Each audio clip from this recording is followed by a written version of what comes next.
시청자 여러분 안녕하십니까? 경제의 맛 이수연입니다. 한 주간 경제의 핫 이슈의 흐름을 살펴보는 주간 경제 이야기에선 부동산부터 금융, 일자리 이슈까지 각종 생활 경제 정보를 전해드립니다. 이번 주 라이프스타일에서 최근 무역 장벽으로 지적하며 다시금 논란이 되고 있는 망 사용료에 대해 이야기 나눠보고요. 이어서 혼란에 빠진 도시에서 악의 무리를 처단하는 오컬트 액션 영화 거룩한 밤, 데몬 헌터스를 스타엔터에서 소개해드리겠습니다. 그럼 경제의 맛 지금 시작합니다.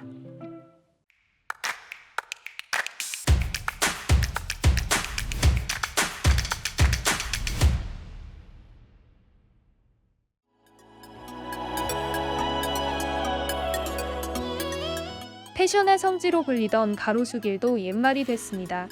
코로나 이후 유동 인구가 줄면서 대형 프랜차이즈 매장이 사라지고 공실이 즐비한 거리가 됐습니다. 대형 프랜차이즈에 이어 플래그십 팝업 투어가 들어오면서 임대료는 천정부지로 치솟은 반면 수요를 뒷받침할 새로운 상권이 형성되지 못하고 있다는 분석이 나오는데요. 젊은 소비층은 이미 가로수길을 떠나 압구정, 연남, 성수 등 새로운 상권을 찾고 있습니다.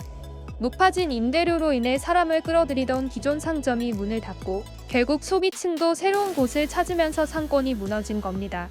내수 경기 침체에 외국인 관광객마저 줄면서 다른 지역 상권도 타격이 적지 않은 상황. 과도한 임대료에 젊은 소비층을 공략할 창의적인 공간이 자리 잡지 못하면서 가로수길 상권의 몰락은 가속화되고 있습니다.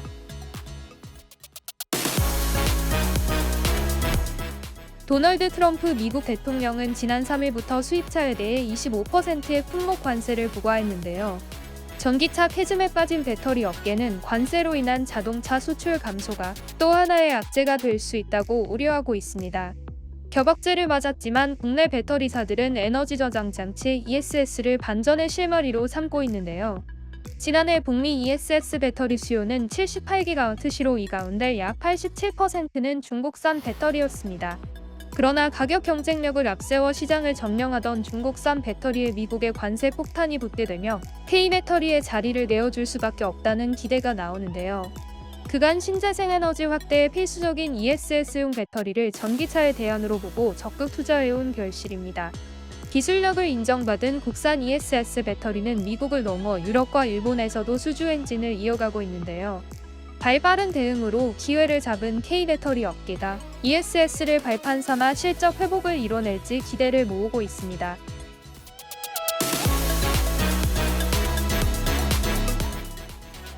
사우디에서 홍삼을 먹는다. 생소하게 들리실 수도 있을 텐데요. 한국 드라마를 통해 K푸드 인기가 높아지면서 생각지도 못한 제품이 인기를 끌고 있습니다. 지난 16일 개막한 바이 코리안 푸드 수출 상점에는 45개국 393개사가 참여해 K푸드의 높은 인기를 실감하게 했습니다. 특히 중동이나 중남 및 인도 등 K푸드 3대 신시장에서 온 바이어들이 많았다는 점이 특징인데요. 정부는 올해 K푸드 수출 140억 불을 달성하기 위해 시장 다변화 정책을 중점 추진하고 있습니다. 시장 다변화는 미국 의존도를 낮춰 상호관세 등 급변하는 수출 환경 대응에도 도움이 될 것으로 기대됩니다. 최상목 경제부 총리 방미 일정에 따라 다음 주 미국에서 열릴 예정인 한미통상연합에서는 농식품이 의제로 다뤄질 경우 국민의 건강과 안전을 지키는 데 최선을 다하겠다는 입장도 밝혔는데요. 농식품 사상 최대 수출 목표가 순항하는 가운데 미국과의 통상 협상이 복병이 될 것으로 보입니다.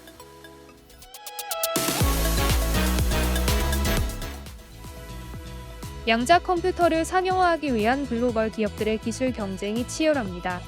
양자 컴퓨터는 현재 슈퍼컴퓨터로 수천 년이 걸릴 계산을 단 몇 분 만에 처리할 수 있는 엄청난 속도의 컴퓨터인데요. 수십 년이 걸릴 신약을 단 몇 초 만에 만드는 등 전 산업에 걸쳐 인류의 난제를 풀어줄 기술로 주목받고 있습니다. 하지만 위협적인 면도 있습니다. 기존의 모든 암호를 다 무력화해 철통 보안도 뚫릴 수 있기 때문인데요. 이에 따라 미국과 중국은 양자컴 시대에 대비해 국가 차원에서 약 10년 전부터 양자내성 암호 도입을 추진하고 있습니다. 양자내성 암호는 데이터를 암호화한 상태로 전송하고 연산하는 기법으로 양자 컴퓨터로도 해독이 불가능합니다. 우리 정부도 대응에 나섰습니다. 과학기술정보통신부는 지난 14일 국가암호 체계를 양자내성 암호로 전환하기 위한 지원 사업에 참여할 기업 3곳을 선정했습니다. 이번에 선정된 기업들은 정부가 앞서 선정한 7개의 양자내성 암호 알고리즘을 활용해 암호 모듈을 개발하고 산업에 적용해 검증합니다. 미국과 중국의 계획에 발맞춰 우리 정부는 2035년까지 정부 기관은 물론 전 산업 분야의 양자내성 암호를 도입할 계획인데요. 모든 정부기관과 산업의 필수적인 기술이 될 양자내성 암호 시장을 선점하기 위한 기업들의 경쟁도 치열해질 전망입니다.